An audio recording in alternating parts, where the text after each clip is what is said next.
Pemilihan umum adalah sarana kedaulatan rakyat untuk memilih anggota Dewan Perwakilan Rakyat, anggota Dewan Perwakilan Daerah, Presiden dan Wakil Presiden. Dan untuk memilih anggota Dewan Perwakilan Rakyat Daerah yang dilaksanakan secara langsung, umum, bebas, rahasia, jujur, dan adil.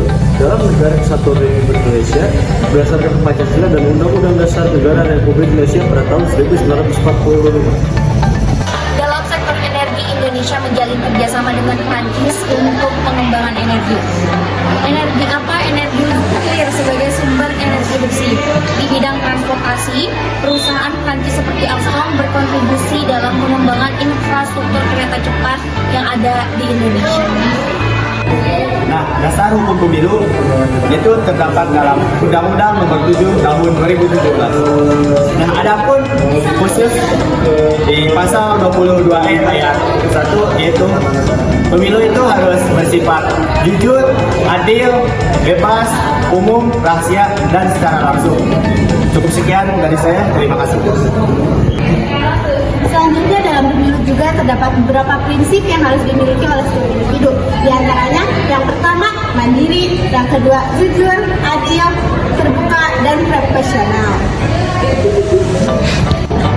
Pemilu ini sudah kami kaitkan dengan proyek penguatan profil pelajar Pancasila yang dimana pada kemarin kita semua sudah melaksanakan yang namanya pemilu suara demokrasi. Tetapi dalam pemilu ini tidak sepenuhnya sesuai dengan pemilu secara umum yang dimana seperti halnya seharusnya memiliki prinsip seharusnya berusia 17 tahun, tetapi pada saat kemarin pemilu yang dikaitkan dengan kelima, kami di sini mengambil prinsip yaitu Sivitas Akademika SMA Negeri 1 Sukarsmi.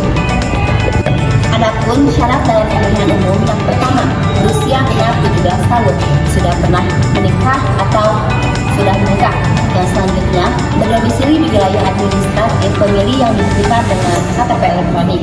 Yang selanjutnya, tidak terganggu jiwa atau ingatannya. Lalu, tidak sedang menjadi negara anggota Indonesia dan anggota Kepolisian Republik Indonesia.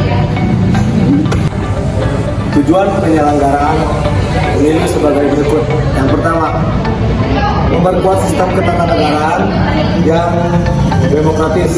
Yang kedua, mewujudkan pemilu yang adil dan berintegritas. Yang ketiga, menjamin konsistensi pengaturan sistem pemilu. Yang keempat, memberikan kepastian hukum dan mencegah duplikasi dalam pengaturan pemilu. Yang kelima, mewujudkan pemilu yang efektif dan efisien. Tahapan pemungutan suara. Pada hari pemungutan suara, TPS dibuka pada pukul 10 dan ditutup hingga jam 1 siang. Prosesnya yaitu yang pertama, pemilih membawa identitas diri seperti KTP dan membawa surat undangan. Yang kedua yaitu pemilih mengambil surat pemilihan lalu mencoblos dan mencoblos masukkan ke dalam kotak suara. Setelah memasukkan ke dalam kotak suara, dari kelingking pemilih harus dicelupkan kepada tiket sebagai tanda sudah memilih. Yang selanjutnya yaitu tahapan pemilihan suara.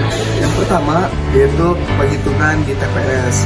Setelah TPS ditutup, penghitungan suara dilakukan secara terbuka di lokasi.